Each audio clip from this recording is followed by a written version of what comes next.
Aquí estamos. Bueno, vamos a dar la bienvenida a una nueva conferencia del ciclo de Les y Guattari, Conexiones Maquínicas. Hoy estamos con Ana Pato, que nos va a hablar sobre Guattari y el Antropoceno, para el Antropoceno, perdón. ¿Cómo estás, Ana? Bienvenida. Muy buenas tardes. Un gusto Gracias, tenerte con Juan. nosotros. Un gusto enorme, Igualmente. un gusto enorme. Eh, Así que primero voy a decir un par de palabritas sobre vos, Ana. Eh, Ana Pato es licenciada en Historia por la Universidad Estatal Paulista, ¿verdad? De Brasil. Sí. Tiene una maestría y es doctora en Filosofía por la Universidad Nacional Autónoma de México, UNAM. Vive en la Ciudad de México desde el año 2008 y es actualmente profesora de Historia de la Cultura en el Centro Universitario de Teatro y además da cursos independientes en el proyecto Filosofía para Porcos. Ana, bueno, no sé si querés incorporar algo más, agregar algo más de vos para que la gente te conozca, alguna actividad que estés desarrollando ahora, como No, gustes. así está perfecto, creo. Bueno, entonces te cedo la palabra y vamos a escuchar con muchísima atención esta exposición tuya, realmente muy interesante. Mil gracias, Ana, todo tuyo. Gracias, Juan. Bueno, empiezo ya de una vez porque ya empezamos un poquito tarde y preparé aquí unas palabras para ustedes. Como ya mencionó aquí Juan, el título de mi ponencia es Guattari para el Antropoceno. Entonces, empiezo mi exposición. En 2020 empecé a dar el curso de Historia de la Cultura en el Centro Universitario de Teatro de la Universidad Nacional Autónoma de México, más conocida como UNAM. El curso de Historia de la Cultura es un curso de 4 semestres. Les toca a los alumnos y alumnas de segundo y tercer año. Como tengo libertad de cátedra, cambié el programa oficial, cronológico, de los griegos a la Edad Media, modernidad, contemporaneidad, a un programa más temático, siendo que el primer año trabajo temas más políticos y el segundo más estéticos. Aunque no estoy segura de que lo pueda dividirlo así, una vez que la política es siempre estética, es decir, implica la creación de nuevas formas de existencia, y la estética es siempre política, es decir, implica una nueva distribución territorial. Para el primer semestre del curso que he preparado, decidí dar ahí un curso que ya había dado anteriormente en otra universidad, el curso Ecosofía. Desde luego que no se trata de un curso sobre Guattari, ya que se trata de alumnos y alumnas del teatro, no de la filosofía. Entonces, un curso sobre Guattari de 4 meses lo considero muy pesado para este público. Mi propuesta entonces pasó a ser hablar de Ecosofía sin hablar de Guattari, o más bien hablando muy poco de él y de manera muy sencilla. Al montar mi programa de clases fui dándome cuenta de que la filosofía de Guattari podría cruzar todo aquel programa, que entender la propuesta ecosófica de Guattari implica un diálogo con los griegos, los medievales, los modernos y los contemporáneos. Entendí que para pensar nuestro problema ecosófico, nuestra catástrofe planetaria, tenemos que ir muy lejos en nuestra historia, así como ir muy lejos en nuestra imaginación del futuro. Mi propuesta para hoy implica, más que estar hablando de lo que Guattari dijo sobre la ecosofía, pensar juntos algunos aspectos críticos y clínicos de nuestro presente antropocénico.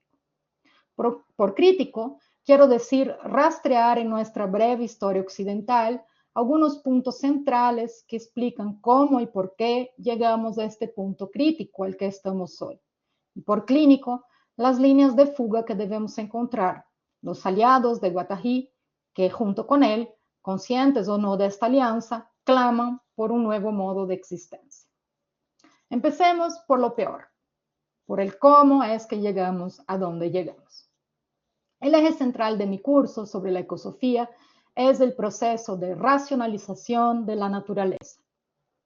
Trato de enseñarles cómo en un largo proceso histórico, que según Max Weber no empezó con la modernidad, sino con las religiones monoteístas, nosotros los humanos fuimos en una escala progresiva racionalizando el mundo. ¿Y de qué se trata al final esta racionalización? Se trata de un desencantamiento del mundo, continuando con las palabras de Weber. Es decir, se trata de expulsar del mundo todas las fuerzas misteriosas, todo aquello que es incontrolable, mágico, espiritual. Pensando con Guattari, se trataría de una desvitalización, quitar del mundo su fuerza vital, su exceso, su carácter incontrolable. Mircea Eliade lo analiza muy bien en términos de sagrado y profano.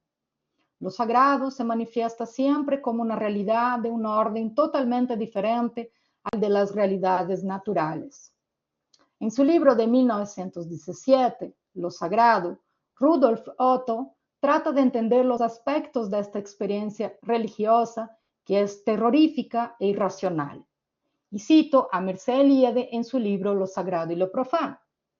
Otto descubre el sentimiento de espanto ante lo sagrado, ante este mysterium tremendum, donde se despliega la plenitud perfecta del ser. Otto designa todas estas experiencias como numinosas, del latín numen, Dios, como provocadas que son por la revelación de un aspecto de la potencia divina. Lo luminoso se singulariza como algo radical y totalmente diferente. No se parece a nada humano ni cósmico.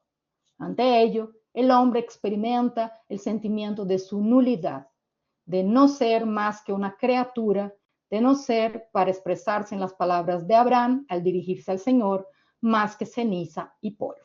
Fin de cita. En un mundo sagrado, toda la naturaleza puede revelar lo divino. Todo el cosmos puede convertirse en una hierofanía, es decir, todos los objetos pueden convertirse en otra cosa, sin por eso dejar de ser lo que es.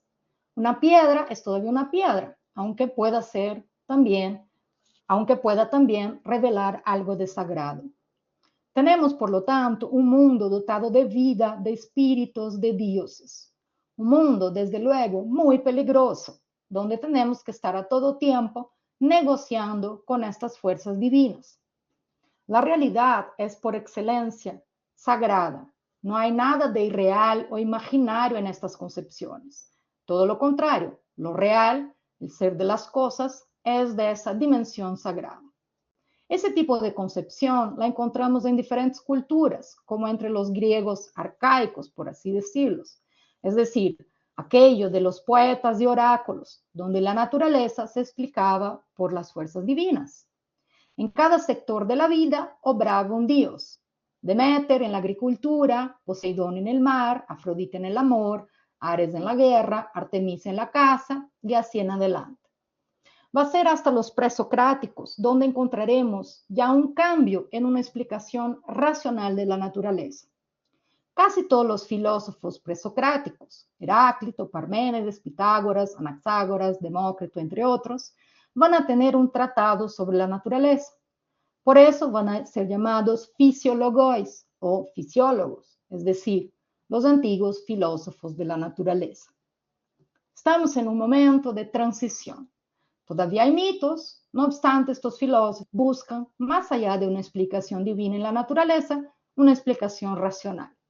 Se llamará arché, ese principio racional en la naturaleza.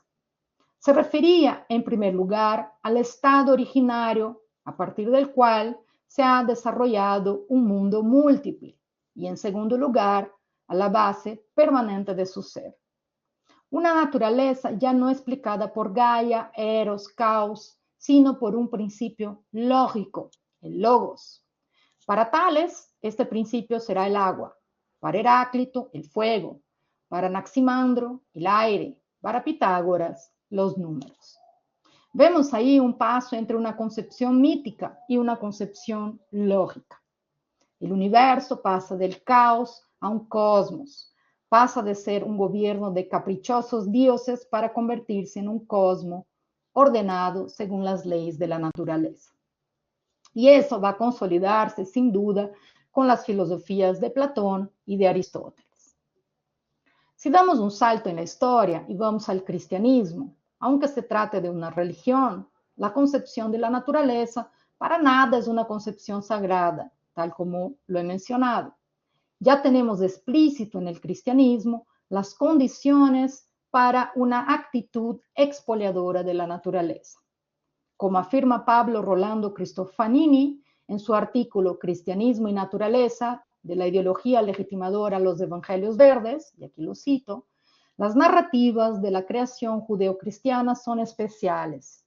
Un todopoderoso y amoroso creador que gradualmente crea la luz de la oscuridad, las plantas, los árboles y finalmente a Adán y a Eva. El cristianismo en su versión occidental constituye la religión más antropocéntrica que el ser humano ha visto. Nada en la creación tiene otro objetivo que servir a los humanos, que han sido creados a imagen y semejanza de Dios. Fin de cita.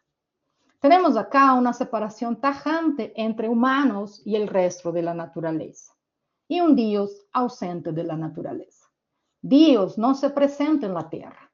No hay, como en las religiones griegas precristianas, así como de diversos pueblos originarios de América y de otros lados, dioses que personifican a las fuerzas de la naturaleza. Cuando tenemos un Dios trascendente, vaciamos a la naturaleza de poderes, vaciándola también de significado por sí mismo. Es el hombre, ayudante de Dios, que da sentido a la materia.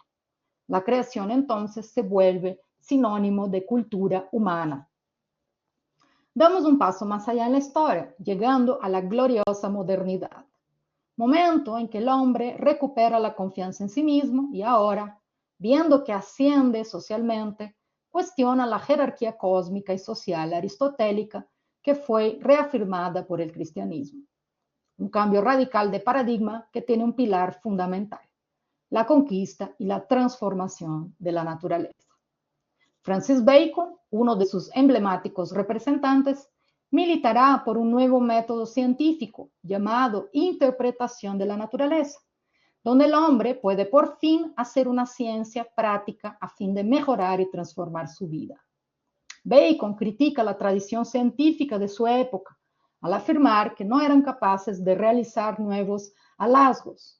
En vez de estar discutiendo quién tenía razón, en vez de estar especulando por causas primeras y finales, y en vez de mantener el saber como algo privado, la intelectualidad científica debería ser una red de cooperación que se dedicara a estudiar a la naturaleza, encontrar las leyes de esta para así poder modificarla en provecho de la mejoría de la sociedad.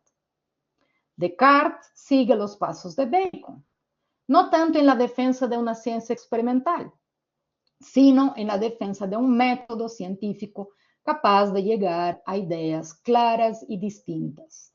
Descartes es mucho más idealista que Bacon, parte de una realidad de las ideas, el cogito, pero para partir de esta primera verdad incuestionable, llegar a una verdad del mundo exterior, a saber, lo que no es res cogita, es pura extensión.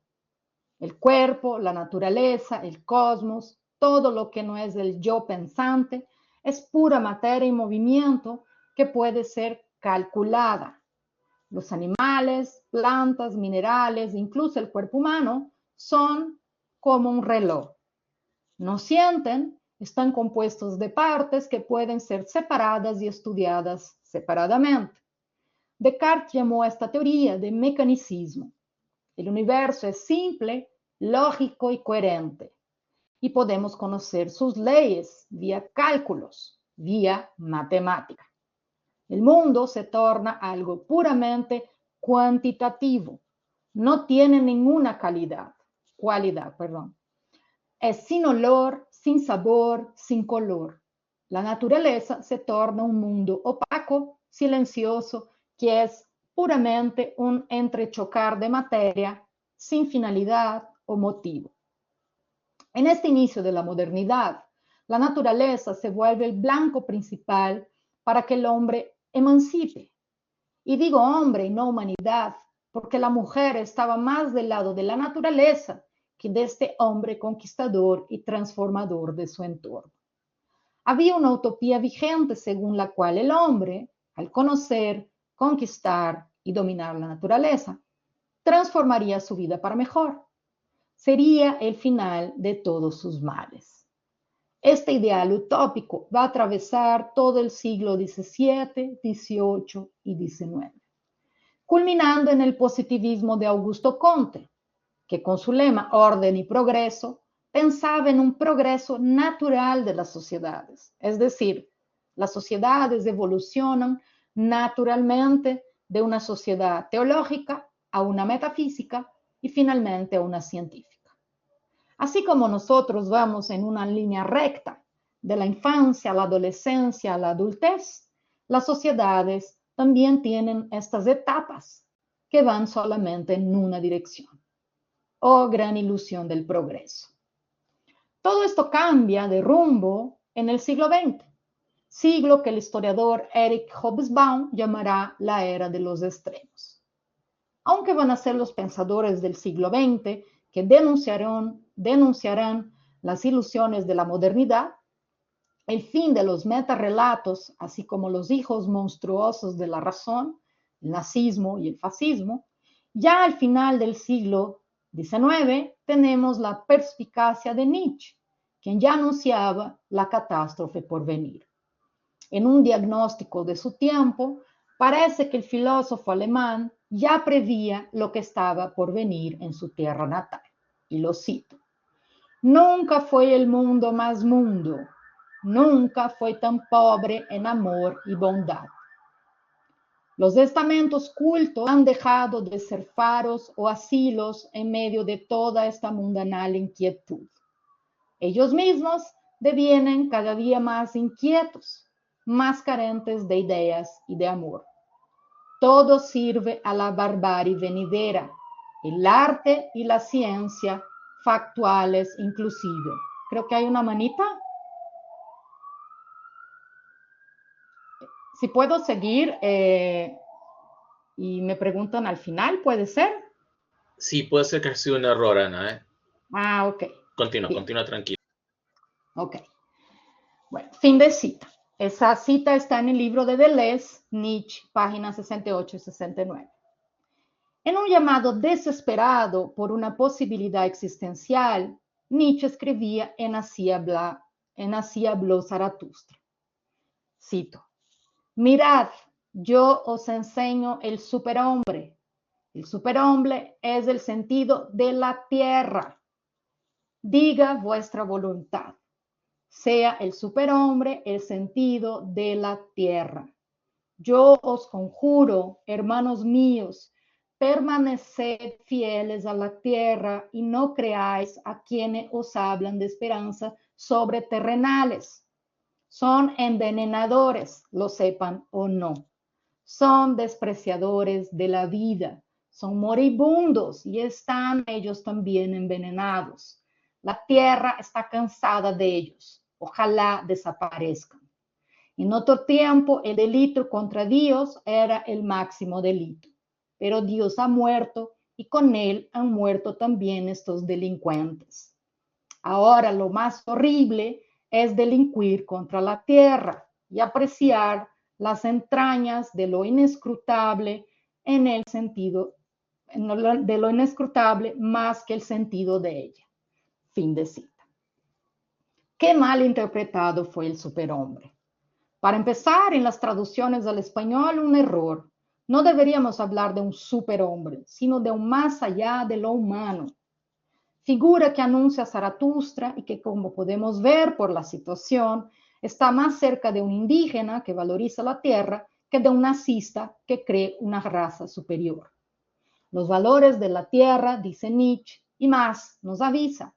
No crean en quienes nos hablan en las esperanzas sobreterrenales, son moribundos. Es decir, no crean en aquellos que prometen nuevas vidas en Marte o donde quiera que sea. Esa cita de Nietzsche me hace acordar lo que dijo no hace mucho tiempo el filósofo indígena brasileño Ailton Krenak, y lo cito: creo que esta ilusión de una casta de humanoides que detiene el secreto del Santo Grial que se atasca de riqueza mientras aterroriza el resto del mundo, puede terminar colapsando. Tal vez un indicio más reciente sobre eso sea aquella historia de los multimillonarios que están construyendo una plataforma fuera de la Tierra para ir a vivir, qué sé yo, en Marte. Deberíamos de decir, vayan pronto y olviden de nosotros acá. Deberíamos dar un pase libre para ellos, para los dueños de Tesla, de Amazon. Pueden dejar la dirección y después les mandamos suministros. Fin de cita. Regreso al siglo XX. Fue con los teóricos de la Escuela de Frankfurt que la denuncia a la razón instrumental se hizo todavía más aguda. En Dialéctica de la Ilustración, Adorno y Horkheimer se preguntan, lo que nos habíamos propuesto era nada menos que comprender por qué la humanidad, en lugar de entrar en un estado verdaderamente humano, se hunde en un nuevo género de barbarie. En otras palabras, ¿cómo es posible que aquello que empezó como un proyecto de emancipación haya terminado en una catástrofe como fue el nazismo? El nazismo y el fascismo para estos autores, todos ellos judíos que vivieron en la piel la amenaza del exterminio, era un resultado del proyecto moderno. Hitler no era un lunático que engañó a la población alemana. Hitler se apoyaba en la razón, en la ciencia y en el arte. Para estos autores, como Horkheimer y Adorno, el esclarecimiento puede ser totalitario. El deseo de conocer todo, de dominar todo. Y una vez que dominamos la naturaleza, estamos a un paso de un proyecto de dominar otros humanos. Dominar o eliminar. Para Horkheimer, el ideal de emancipación social fue sustituido a partir de la industrialización del capitalismo por un ideal científico de mero registro, clasificación y generalización de los fenómenos. Aunque sea indiscutible que la ciencia fue muy útil para su aplicación a la industria, no podemos decir lo mismo en términos de una aplicación a un progreso social. Ahora bien, si el problema de la primera mitad del siglo XX era el de las guerras mundiales, de la barbarie de ciertas razas contra otras, o incluso la amenaza de un fin del mundo por la bomba atómica, en la segunda mitad del siglo XX e inicio del XXI, la amenaza cambia. Desde luego que las guerras no acabaron. Desde luego que pueblos siguen queriendo eliminar otros pueblos, como estamos viendo hoy con la catástrofe de Gaza. Y que una bomba atómica todavía es posible. Pero parece ser que hoy la teoría crítica, en su amplio espectro, tiene que enfrentar un problema inédito: la inminente catástrofe planetaria. Dicho escenario apocalíptico nos obliga a repensar nuestros aparatos conceptuales que parecen actualmente insuficientes. Y es esto que va a hacer Guattari a los finales de los años 80. Como buen inventor de concepto que era, en su libro Las Tres Ecologías, formulaba una propuesta ecosófica que buscaba ir más allá de una ecología, es decir, el cuidado que debemos tener no se limita a aquello que llamamos naturaleza, los árboles, los animales, el mar, las montañas, sino que debe incluir todas las dimensiones de la vida. Por eso debemos hablar de muchas ecologías: mental, urbana, social, ambiental, económica, etc. Todas estas ecologías entran bajo el concepto de ecosofía. En su libro publicado recientemente por Stéphane Nadeau, con el título ¿Qué es la ecosofía?, contamos con diferentes artículos de Guattari sobre este problema. Saco de ahí una cita que me parece bien clara y precisa de su proyecto ecosófico, o de lo que entiende por este concepto. Cito: llamo ecosofía tal enlace de la ecología ambiental, de la ecología científica, de la ecología económica, de la ecología urbana, de las ecologías social y mental, no para englobar todos estos abordajes ecológicos heterogéneos en una misma ideología totalizante o totalitaria, sino para hablar, por el contrario, la perspectiva de una elección ético-política de la diversidad, del diseño creador, de la responsabilidad respecto de la diferencia y de la alteridad. Y Guattari no está solo en este proyecto. Aliados no le faltan. Cito algunos de ellos que me interesan en particular y que los uso en mi curso. Arne Naess, y le sigue Fritjof Capra, propone antes que Guattari una ecosofía o ecología profunda, una visión ecológica holística donde el mundo es un todo integrado y no partes discontinuas, visión mecanicista. Tenemos también las tesis de Lynn Margulis y James Lovelock, que hablan de esta coparticipación entre vida y mundo. Gaia siendo entonces la hipótesis de un sistema autoequilibrado entre los vivos y el planeta. No podemos olvidar en esta lista a Humberto Maturana y Francisco Varela, que introdujeron el concepto de autopoiesis para pensar la vida que se autogestiona como proceso infinito de creación. Más reciente todavía están las tesis de Bruno Latour, que sostienen que la realidad de las cosas depende de nuestros modelos de conocimiento y que las pretensiones de la modernidad son una ilusión.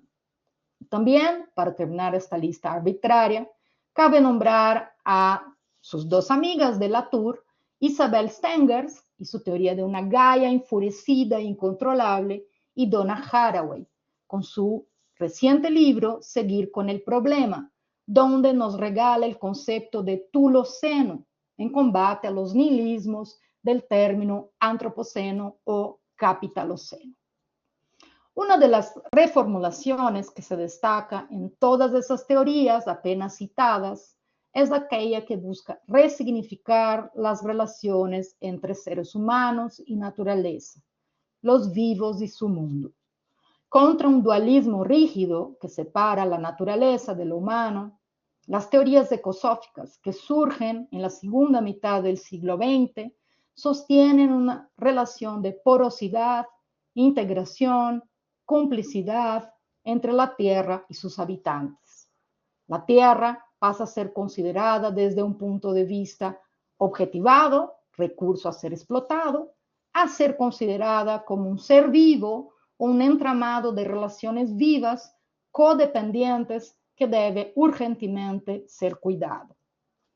Un excelente libro para pensar el problema del fin del mundo impuesto por el antropoceno es Hay mundo por venir, ensayos sobre los miedos y los fines, firmado por el antropólogo brasileño Eduardo Viveiros de Castro, muy influenciado por la filosofía de Deleuze y Guattari en sus estudios antropológicos, y la filósofa también brasileña Débora Danowski. En este libro, Ensayos, Castro y Danowski hacen una especie de inventario de las ideas contemporáneas, sean filosóficas, tecnológicas, literarias, audiovisuales o etnográficas, que problematizan el fin del mundo antropocénico. Hay quienes conciben un mundo sin nosotros, sea en el pasado, sea en el futuro. Hay quienes dicen que solo puede haber mundo futuro, sea el mundo inorgánico o de los demás vivos, sin nosotros, los humanos. Hay quienes creen que la tecnología va a resolver todo, así como hay aquellos que creen que ya es tarde de más. Yo creo que una de las interpretaciones problemáticas de Deleuze y Guattari es pensar que estos autores son entusiastas de la tecnología. Debido a su famoso concepto de maquínico-máquinas, algunas lecturas como Nick Land, Alex Williams, Nick Sirnicek, podrían hacer de Guattari un aceleracionista. Un gran error e injusticia para estos autores, porque se olvidan que lo maquínico para estos autores no es la tecnología, sino el funcionamiento del deseo, de la vida con mayúscula, de la naturaleza. Desde la visión aceleracionista, cierto mundo que ya terminó debe terminar definitivamente. Debemos acelerar todavía más la producción, en una interpretación de lo que los filósofos de Mil Meseta decían de la desterritorialización absoluta. Aquí cito del libro de Danowski y Castro. Poner la máquina capitalista en overdrive, potencializar la destrucción creadora que la mueve hasta que termine por autodestruirse y nos cree un mundo radicalmente nuevo. Después del apocalipsis, el reino. Fin de cita. Los enemigos del aceleracionismo son los ambientalistas, que sueñan con un regreso al pasado, con un regreso a condiciones menos artificiales de la existencia. Uno de estos críticos a la ecología es el filósofo Alain Badiou, que considera los movimientos ecologistas de carácter reaccionario, una religión del miedo. Para estos pensadores, es como si tuviéramos que elegir entre el animal que fuimos y la máquina que seremos. En 2013, Alex Williams y Nick Snirsek publicaron su manifiesto aceleracionista, que tuvo cierto éxito en la blogosfera. En tal texto, los autores defienden, cito, una política prometeica de máximo dominio sobre la sociedad y su entorno, como la única forma de derrotar el capital. Esta mastery tiene por objeto preservar las conquistas del capitalismo tardío, evitando destruir la base material del neoliberalismo. Isabel Stengers, amiga de Guattari, autora de las tesis sobre la intrusión de Gaia, así como defensora de una cosmopolítica, cuando fue cuestionada en entrevistas sobre la oposición de su tesis sobre la cosmopolítica y las tesis de este manifiesto aceleracionista, responde, cito, me niego a contrastar cosmopolíticas, sean cuales fueran sus insuficiencias, con esa basura. Ellos son cerdos chauvinistas y punto. Solo lamento el hecho de que estén mancillando la memoria de Félix Guattari. Fin de cita. Entonces, ¿qué salida nos queda? Si no es la tecnología aquella que nos va a salvar del apocalipsis planetario, ¿quién o qué nos salvará? O todavía hay tiempo de salvación. Creo que si pensamos otra vez con Guattari, el cambio viene de una mutación subjetiva, una mutación radical de nuestros valores. Guattari, como sabemos, no era nihilista, así que si estamos todavía acá, hay tiempo, hay voces. En un artículo publicado en la Ecosofía, Guattari dice, lo cito, hay una suerte de carrera en velocidad entre la conciencia colectiva humana, el instinto de supervivencia de la humanidad y un horizonte de catástrofe y de fin del mundo humano en el plazo de algunos decenios. Perspectiva que a la vez vuelve a nuestra época muy inquietante, pero también apasionante, puesto que los factores ético-políticos adquieren con esto un relieve que jamás han tenido antes en el curso de la historia. Fin de cita. Es pues la urgencia de nuestro presente que puede activar una máquina revolucionaria nunca antes vista. Para ir concluyendo, me gustaría plantear una alianza del pensamiento de Guattari y su propuesta de cambio radical de valores y mentalidad con el pensamiento de pueblos originarios. Más allá que la tecnología, nuevas alianzas con la tierra. Quisiera brevemente presentar dos pensadores, sobrevivientes, militantes brasileños que siguen una lucha que se arrastra por más de 500 años en el suelo brasileño. El primero es Ailton Krenak, autor de libros como Idea para posponer el fin del mundo, La vida no es útil y El día de mañana no está a la venta. Todo eso está en portugués. Ailton Krenak pertenece al pueblo Krenak, los cabezas de tierra, hoy ubicados en el estado de Minas Gerais, en Brasil, quienes, además de toda la persecución que su pueblo ha tenido en los últimos 500 años, hoy viven en una región donde el río que les alimenta, el río abuelo, como lo llaman, está completamente contaminado por residuos de la minería debido a más una catástrofe ambiental en los últimos años, donde se rompieron las barreras que contenían estos residuos. Las catástrofes tuvieron una magnitud que no solo ha devastado el río, como poblaciones, vegetaciones, ciudades e incluso arrecifes, pues, aunque el estado de Minas no tenga litoral, todo río termina en el mar. En sus escritos, denuncia estos conceptos vacíos de humanidad, progreso, ciencia e instituciones. Por experiencia, sabe que las instituciones bien consolidadas en el siglo XX, como Banco Mundial, Organización de los Estados Americanos, Organización para la Educación, Ciencia y Cultura, la UNESCO, son fachadas que compactúan con una inmensa exclusión y depredación capitalista. En su ensayo, Ideas para posponer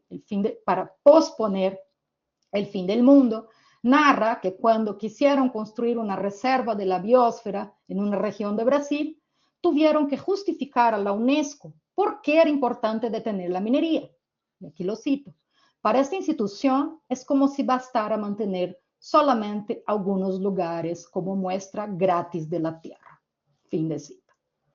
Otro pensador que me gustaría mencionar es David Kopenawa, chamán y uno de los portavoces más conocidos del pueblo Yanomami, quien recientemente escribió A Queda do Céu o La Caída del Cielo, una obra prima contraantropológica junto al etnógrafo Bruce Albert.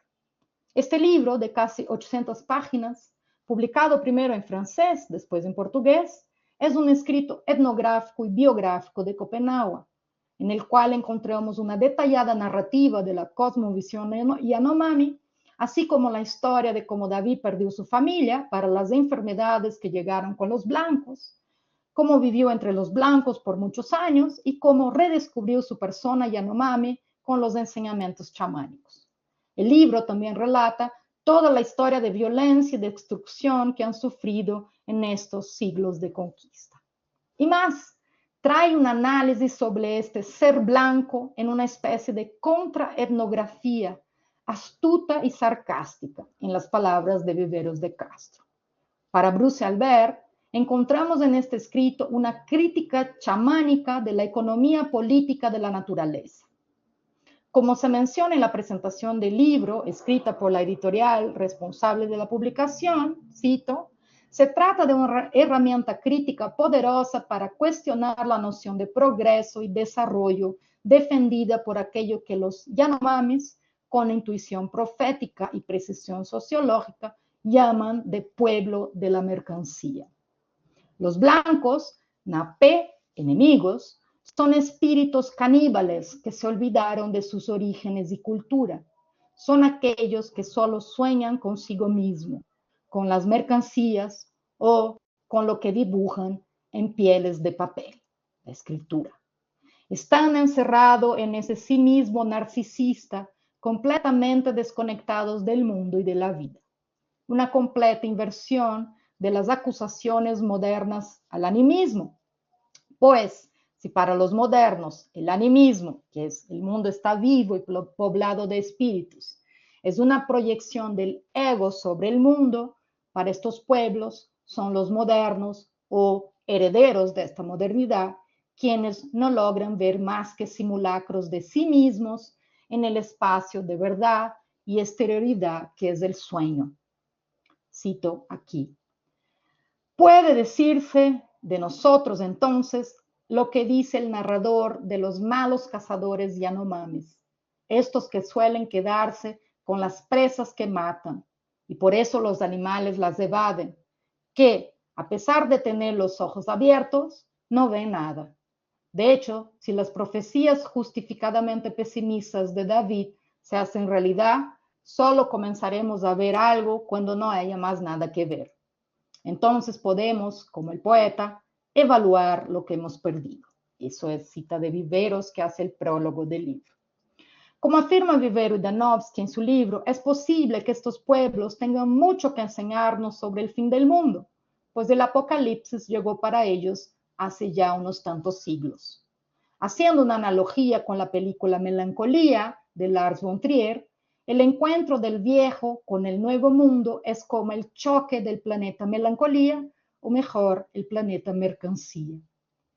Aquí cito los autores. En materia de concursos de apocalipsis, es cierto que el genocidio americano de los siglos XI y XVII, la mayor catástrofe demográfica de la historia hasta el presente, con la posible excepción de la peste negra, causado por el choque con el planeta Mercancía, siempre tendrá garantizado su lugar entre las primeras posiciones, por lo menos en lo que lo concierne a la especie humana, incluso si consideramos las grandes posibilidades futuras de una guerra nuclear o del megacalentamiento global. Y ahora sí, conclusión. Sea desde una perspectiva ecosófica de los pensadores occidentales, formados en las academias científicas o filosóficas, sea desde la perspectiva de los pueblos originarios de América, encontramos nuevas herramientas conceptuales para lidiar con nuestro presente y porvenir antropocéntrico. Lo que parecen coincidir ambas líneas de pensamiento es la ingenuidad de aquellos que creen que la solución va a venir de la tecnología y del capitalismo. Como subraya Stengers, y ya lo decía también Guattari, la idea de un capitalismo verde es un absurdo. Si el capitalismo se interesa por el problema ambiental, por la producción de sistemas autosustentables o energías alternativas, es con la finalidad de lucrar con eso. La intrusión de Gaia, su real consideración, debe corresponder a un freno en el crecimiento económico, una cierta limitación del mercado y sus acciones, sus explotaciones, y ya sabemos que esto es intocable. El capitalismo no va a responder por los daños de Gaia, jamás frenará su máquina de producción financiera. Eso no es de su naturaleza. Hay ahí una triple alianza de captura que el autor encuentra en la figura del empresario, el Estado y la ciencia. Captura que nunca es responsable por sus consecuencias. El capitalismo no da respuestas, no es de su naturaleza. Por su parte, la clase política no logra responder a los problemas que tenemos en nuestras vidas, ni garantizar las condiciones mínimas de la existencia digna. Y lo que Stenger complementa es que la clase científica, la ciencia con mayúscula, tampoco puede dar respuestas ni debería, ya que esta se encuentra también atrapada en el funcionamiento capitalista, dependiente de las industrias privadas y de los financiamientos. Somos nosotros los que debemos crear las respuestas. Y crear es realmente fabricar, más que respuestas, las mismas cuestiones. Es este poder que nos han quitado, que nos quieren quitar y es considerado subversión. Que nosotros nos metamos donde no somos llamados. Que tratemos de construir los problemas, no aceptar respuesta. Se trata de una experimentación. Es decir, nadie necesita ser guiado, no necesitamos un poder pastoral fallido. Hay que crear un nosotros que sea capaz. Un nosotros que va a considerar también las demás especies, lo inhumano, animal, vegetal, mineral. Un nosotros que recupere su capacidad de cuestionar, es decir, de pensar y sentir, y que puede formular sus propias cuestiones de acuerdo a los problemas que les afectan. Un nosotros que desde luego no es una generalidad abstracta, sino localidades, varios nosotros, un tipo de agenciamiento, de micropolítica colectiva, de relaciones de resistencias que promuevan principalmente un cambio en la percepción, que se haga percibir como intolerable el proceso de racionalización capitalista. Y aquí termino hablando una cita de Stengers que me parece que cabe aquí para finalizar. Que no me pregunten qué otro mundo será posible, quien se haya vuelto capaz de contemporaneizar con ella. La respuesta nos pertenece a un proceso de creación cuya terrible dificultad sería insensato y peligroso subestimar, pero que sería suicida considerar imposible. Muchas gracias. Bueno, gracias a vos, Ana. Muy interesante todo lo que nos has planteado. Surgen, bueno, un montón de preguntas, un montón de cuestiones. Me gustó mucho Toda la parte final en relación con el nosotros, genial, podemos conversar acerca de eso porque es muy actual.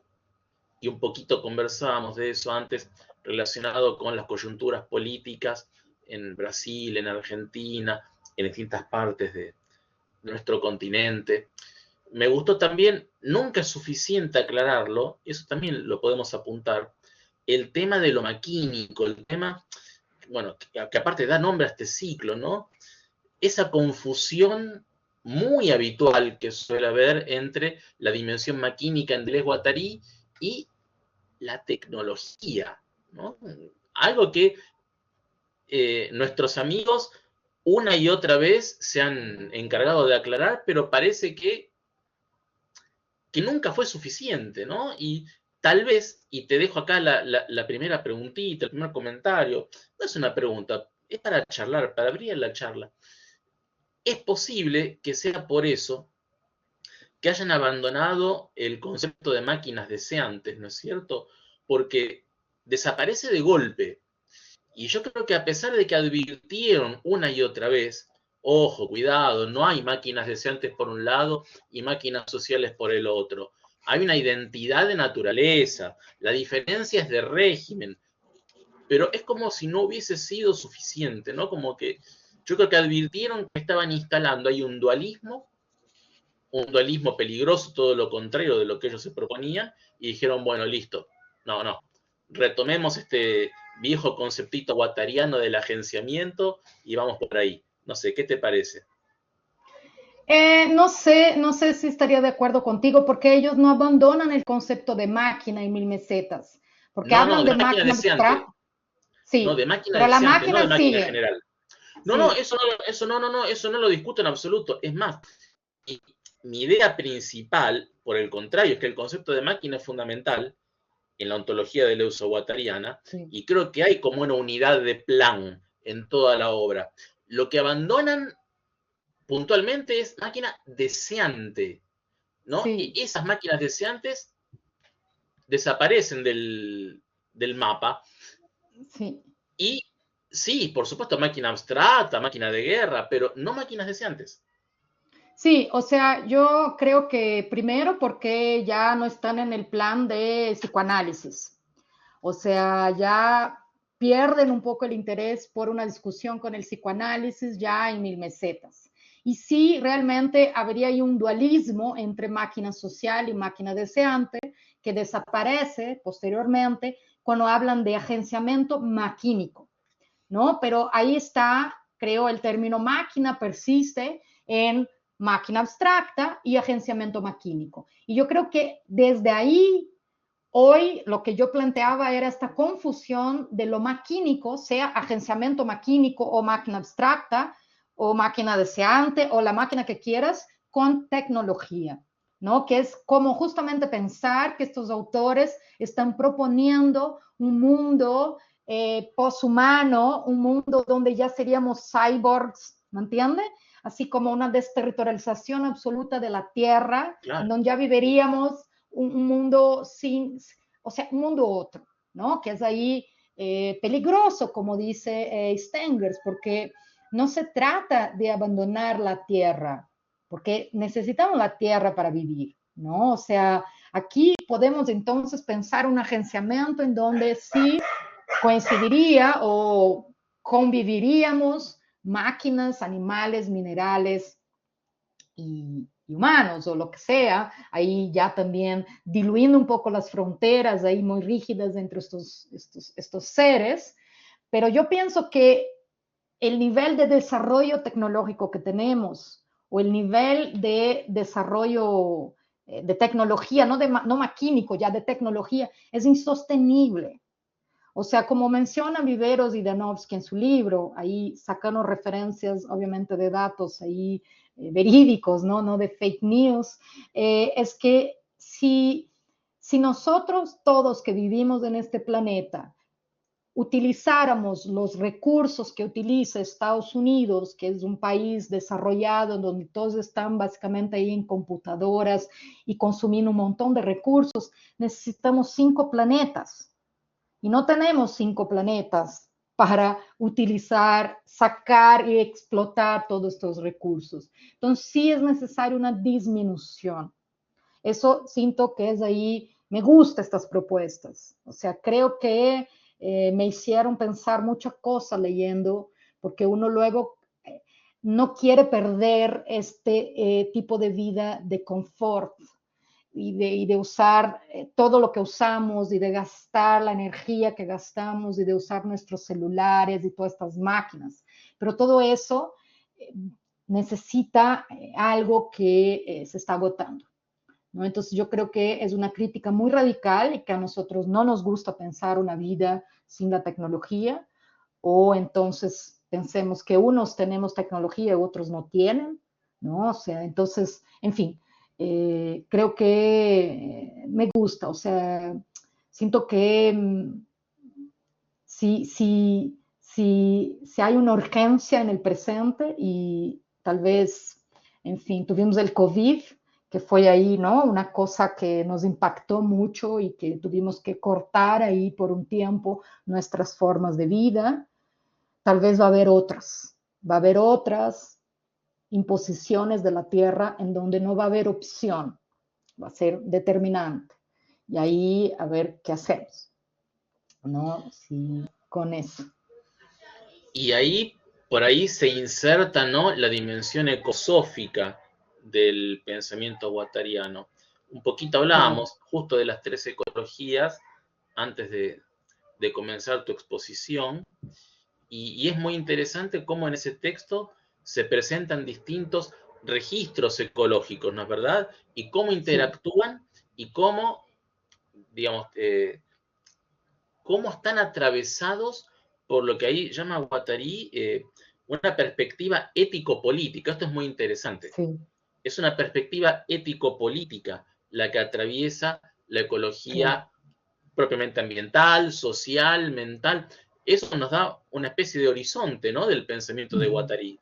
Sí, sí, claro. Y Guattari estaba, como estábamos platicando antes, eh, era muy vidente o como que vio cosas que por ahí ya estaban ahí como gérmenes y que hoy están ahí muy desarrolladas y muy en nuestra cara, como por ejemplo la ciudad, o sea, estas ciudades como la Ciudad de México, que es una ciudad gigante, São Paulo, todo eso, él ya decía que era insostenible, que todo eso causa ciertas tensiones y formas de vida que no se van a poder sostener por mucho tiempo. No está diciendo que tengamos que regresar al campo, pero tal vez que debamos disminuir esta concentración de gente en esos espacios, porque estamos viviendo en ciudades que tienen polución, que no funciona el tráfico, hay conflictos ya de clases en donde, por ejemplo, tenemos poblaciones muy pobres conviviendo muy de cerca con poblaciones muy ricas. Todo eso genera violencia, genera tensión, genera, en fin, formas de vida que no son para nada saludables, ¿no? Entonces, reorganizar todo, o sea, es una reorganización de nuestras formas de vida en el más amplio sentido, ¿no? Entonces, yo creo que, en fin, va un poco por ahí el tema.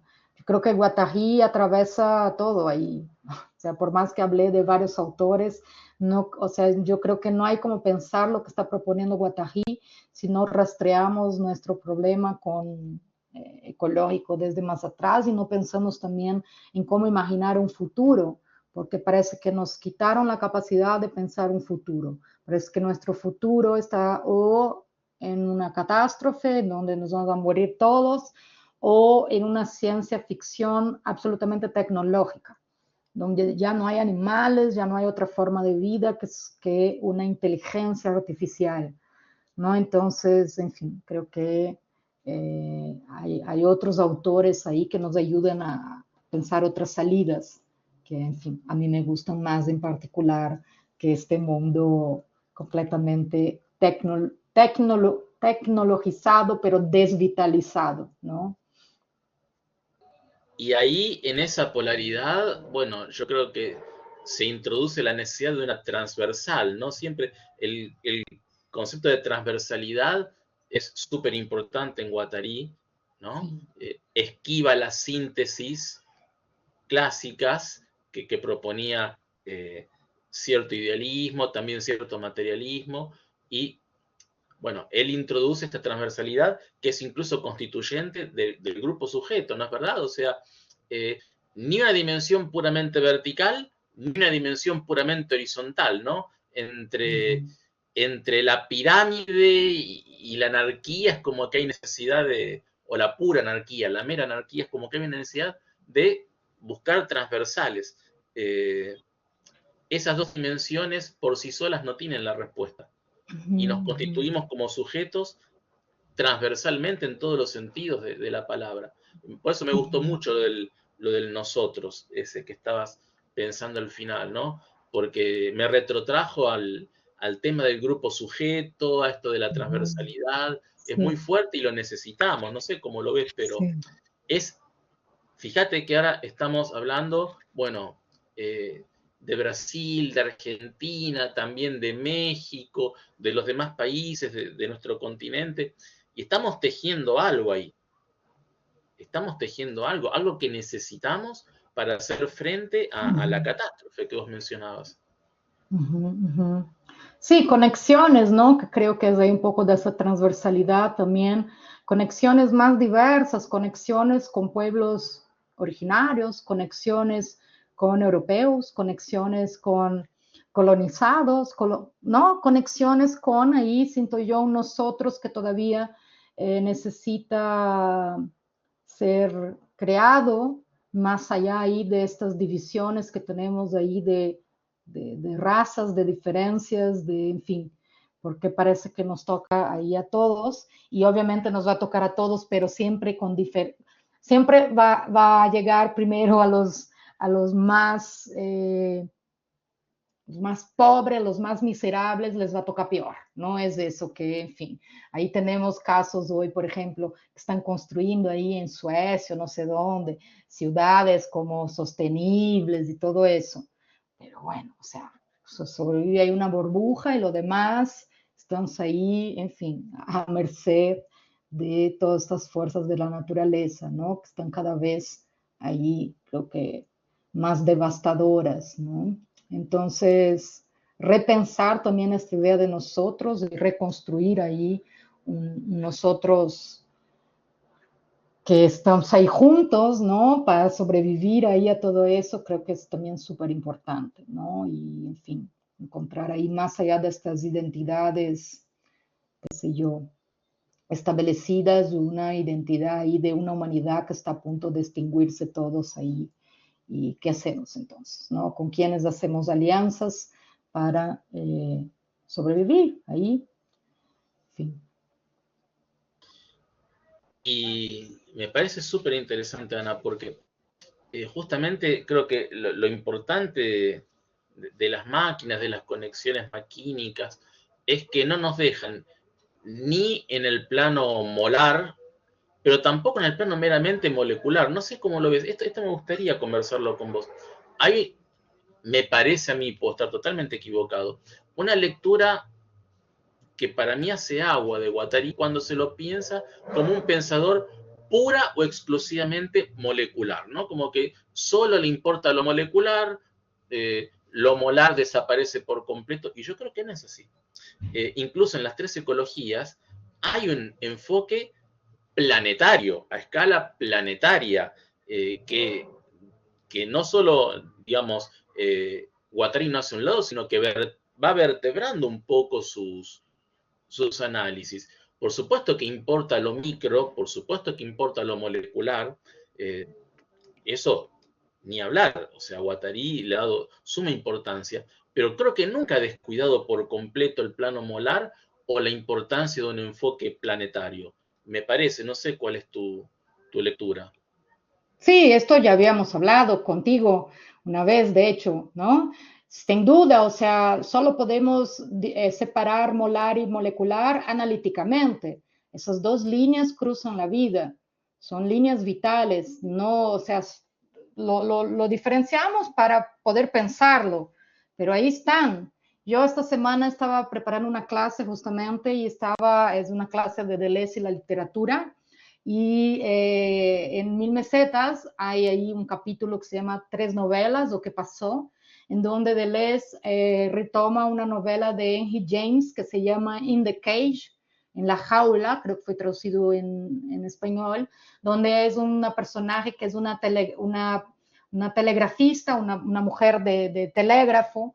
Entonces él narra ahí cómo se cruzan las diferentes líneas. Ella tiene ahí su vida molar, su novio, el plan del matrimonio, todo bien planeado, ¿no? Y Deleuze dice, sería muy fácil decir esa línea es mala.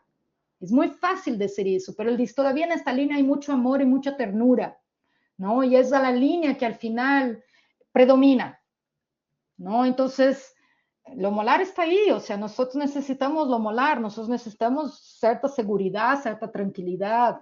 Eso sería una lectura completamente errónea de Guattari y hablar que solo hay molecular. Y es casi decir que ellos decían para que volvámonos esquizofrénicos, ¿no? Es un poco el mismo error, siento yo, que no se trata de eso, no se trata de Claro, vivir en claro. la desterritorialización. Hay que desterritorializar de los territorios nefastos para reterritorializar. Nosotros somos seres territoriales, o sea, sin molar y sin territorio no vivimos. Eso creo que, ¿no? O Bueno, sea, seríamos muy ingenuos es pensar que genial. solo hay molecular. Bueno, es el comienzo mismo de Rizoma, ¿no es cierto? Está muy bueno esto de poder saludar. Hola, ¿qué tal, Ana? Soy Juan, buenos días. Sí, No sé, nos presentamos, nos saludamos, vivimos un poco la vida cotidiana, que es al fin y al cabo la vida, como decís vos, en la que nos movemos. No se trata sí, de renunciar a eso, simplemente que ya lo vemos de otra manera. sí. No renunciamos a esas máscaras, pero sabemos de qué se trata, ¿no? Es como que ya lo hacemos con otro horizonte, con otra apertura, sin renunciar a Sí. eso. Sí, yo creo que la crítica que enfatizan él y por él, y que enfatiza Guattari y Deleuze también, y por eso les consideran ahí moleculares, es que ellos enfatizaban un cierto enrijecimiento de lo molar. Es decir, que excluimos lo molecular, intentamos vivir una vida puramente molar. Y eso no se puede tampoco, porque la vida es caos también. El caos nos atraviesa. Se muere alguien que amamos, nos deshacemos.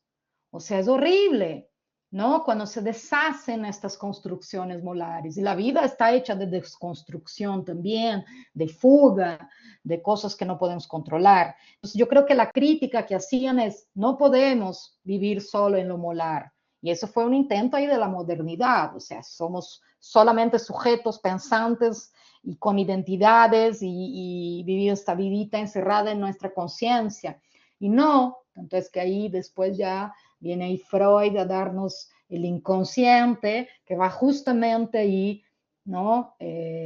Quitarnos ahí de esta conciencia pura ahí, ¿no? Entonces, yo creo que lo que ellos enfatizan de lo molecular es justamente desde un sentido ahí de necesidad, de decir, oye, hay estas dos dimensiones y estas dos dimensiones se están cruzando. No podemos ahí evitar ni una ni otra, ¿no? O sea, entonces hay pasos ahí, hay un paso de una a otra, se están cruzando a todo momento, ¿no? Además, creo que hay que poner en contexto, ¿no es cierto? Creo que cuando escriben, especialmente Antiedipo, ¿no? Están en lucha contra grandes molaridades o sistemas molares. El Sí, Estado de aquel momento o de su continente, sin caer en generalizaciones tal vez, el psicoanálisis, bueno, eh, el partido con mayúscula, había como muchas molaridades a las que les interesaba poner en jaque. Pero, uh por ejemplo, el -huh. tema del Estado me parece que también es muy, muy curioso, ¿no? Porque yo particularmente sé que es un contrafáctico total, pero no sé si pensaría lo mismo Guattari con respecto al Estado que lo que pensaba a fines de los 60 o principios de los 70. Es otra coyuntura, eh, otras formas de vivir y de pensar el Estado. Y yo no sé, ellos embestían contra determinada experiencia del Estado. Pero hoy, por ejemplo, en América Latina, hablar de una destrucción total del Estado, hoy no es viable. Hoy en nuestra realidad no es viable, al contrario, necesitamos del Estado para garantizar un mínimo de cobertura de las necesidades básicas y de resguardo de los derechos fundamentales de los más necesitados. No sé si podríamos apostar a, bueno, deshagámonos del Estado y ya. Pero yo Porque, creo que para ellos el Estado es un significante que centraliza. Y centraliza en una escala que es un poco inviable. Están hablando ahí de la escala de, es decir, un presidente. ¿Qué supone que hace un presidente o un gobierno federal? Resolver los problemas de todo el estado que es Argentina, que es Brasil. Es mucha gente, ¿ok? Lo que ellos están diciendo es esta verticalización donde ya los problemas no se resuelven, porque es imposible. Ellos no son contra gobiernos, ¿ok? Yo creo que lo que dicen es, hay un gobierno, pero en una escala menor, es decir, conexiones entre gobiernos y no una centralización. Y ellos, yo siento que ya veían, como ellos decían, el Estado es proteiforme, el Estado tiene muchas formas. Y ellos ya anunciaban ahí, principalmente en Mil Mesetas, esa última transformación del Estado, que es un Estado neoliberal. Entonces, no es un Estado-nación ya, por eso ya no tenemos bienestar social, ya nadie se jubila, ya no hay salud, ya no hay educación, ya no hay nada, porque el Estado ahora está a servicio de la máquina capitalista, ¿no? Entonces, yo creo que es a eso que critican. Ellos no critican el gobierno, no están hablando de una anarquía, sino cómo reorganizar este gobierno para que sí se pueda resolver los problemas de la población, porque eso es lo que debe hacer un gobierno. Y si lo tenemos a una escala muy arriba, se pierden los problemas, ¿no? Y si tenemos un Estado ya a servicio, entonces, de la máquina capitalista, menos. Entonces, yo creo que es una transformación política radical ahí, que tal vez deberíamos de dar otro nombre que no Estado, no sé. ¿No? Podríamos inventar otro concepto ahí para este gobierno, ¿no? Pero, en fin. sí, te entiendo y comparto plenamente. A mí, por lo pronto, no me satisfacen las lecturas anarquistas, aunque también habría que definir bien de qué hablamos cuando hablamos de anarquismo. Soy Sí, consciente claro. de, Sí, de Deleuze Guattari. Pero bueno, ese punto lo podemos dejar para alguna otra sí, charla. Eh, por lo pronto, no sé, lo último que quería decir por mi parte es, Guattari para el antropoceno está fantástico, pero justo Guattari no nos deja un programa, nos deja, a ver si digo bien, preguntas, inquietudes, líneas de fuga para explorar, horizontes, ¿no? No sí, un programa, porque no es que vamos a aplicar, bueno, acá no, está lo que dice el señor Guattari, vamos a aplicarlo, esto no existe. Y creo no, que lo que tiene de genial, que a mí me gusta y me entusiasma en particular de Guattari, es su capacidad visionaria, ¿no? Como que él vio cosas mucho antes y que ocurrieron y que sucedieron y realmente, bueno, ha tenido una capacidad de anticiparse a ciertos hechos formidable. Por eso creo que es plenamente válido hablar de Guattari para el antropoceno. sí. Yo creo que más que ser un visionario del estilo así medio místico, es una persona que supo ver gérmenes que ya estaban ahí y que hoy se desarrollaron y son muy evidentes, pero ya estaba ahí, ya estaba ahí el germen, ¿no? Esas virtualidades germinando ahí que hoy se actualizan y para nosotros ya son bastante obvias, pero ya estaba ahí, o sea, es cuestión de una percepción un poco más fina de Guattari ahí más que otros para pensar eso, ¿no? Y realmente no hay programa, entonces que como yo mencionaba al final, no se trata de aceptar respuestas o programas, sino de una capacidad de activar nuevamente preguntas, ¿no? Entonces, yo creo que Guattari nos deja eso. Pregunten, hagan nuevas preguntas, problematicen. Él no viene a darnos la fórmula, no hay fórmula. ¿Qué hacemos? ¿No? Crean ustedes sus propias preguntas, crean ustedes ahí sus propias salidas, ¿no? Él no nos da la salida hasta porque cada uno tiene un problema diferente.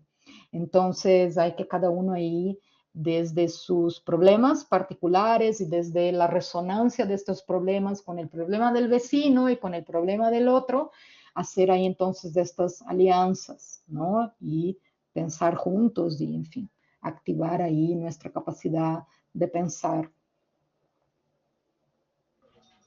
Bueno, hablando de preguntas, no sé si hay alguna pregunta que nos quieran hacer. Tenemos acá algunos amigos, quizás quieran consultar algo.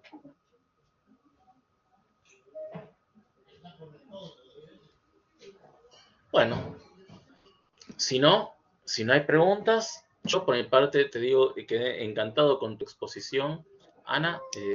Gracias, Juan. No es la primera vez que coincidimos en una jornada, en algún evento, y no va a ser la última. Ya hay nuevas en el horizonte. Y bueno, para mí un gusto, un honor haberte tenido aquí. Y esperemos que haya nuevas ocasiones en este ámbito. Muchas gracias, como siempre, a la Universidad de Morón, que nos ha permitido crear este espacio, que está saliendo todo muy bien, por suerte.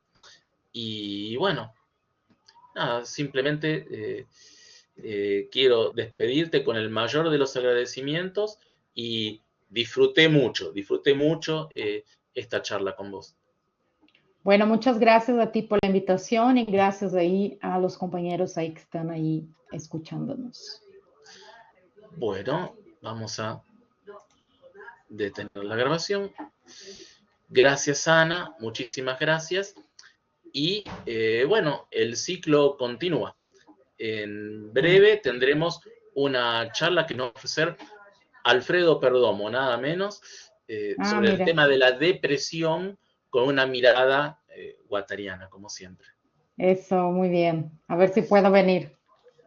Ojalá, Ana, que sé que va a ser un nuevo momento de disfrute. Bueno, muchísimas gracias, Ana, un placer y será hasta la próxima. Hasta la próxima, Juan. Bueno, nos vemos. Bye, Hasta bye. pronto.